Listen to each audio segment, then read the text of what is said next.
Hey, let's skip the intro in this one because I feel like it's really a waste of time and we should just dive into the topic.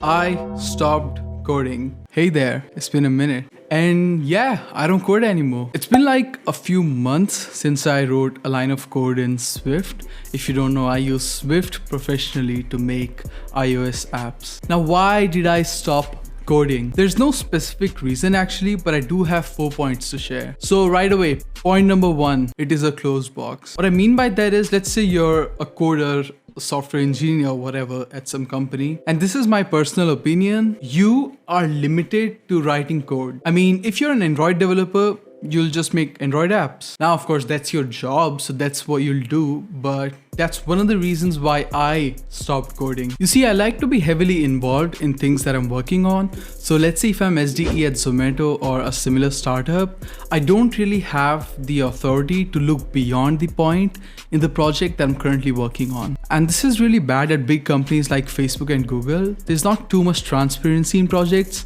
And that is something that I really look forward to. I want to know what we are cooking up. I want to know where we're headed 10 months down the road. Point number 2, I'm good at it, but I'm better at other things. I've been coding since grade 11, or actually writing meaningful lines of code since my first year in college. So I'm good at it, but if you know me, you know that I've been involved in a number of things since the beginning. So I'm also really good at managing people, building products, and business, marketing, and all that good stuff. And honestly, I think I'm better at those things. That's it. Point number 3, my priorities changed. I run this company Verved.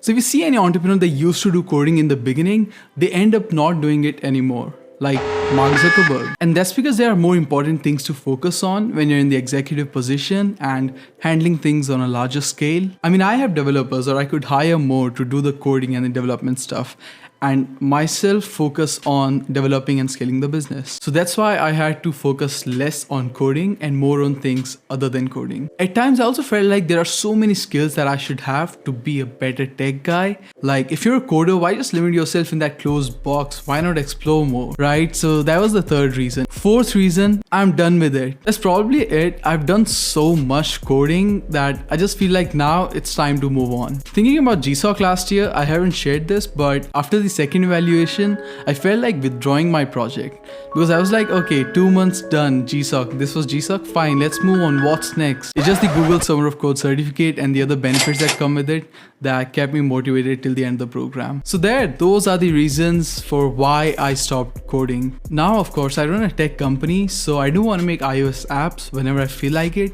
It's just that I'll no longer do it professionally as a software developer or software engineer. You might be like, Abhishek, what next? What now? McDonald's, Pizza Hut? It's funny because I've actually been thinking about that. I really want to have that experience, but we'll go with Starbucks. Anyway, on a serious note, I am going to dive into the field of product management. Was that who is a product manager? In very brief, a product manager is like the CEO of a product or a project at a company. Why I chose this field is because it is literally everything.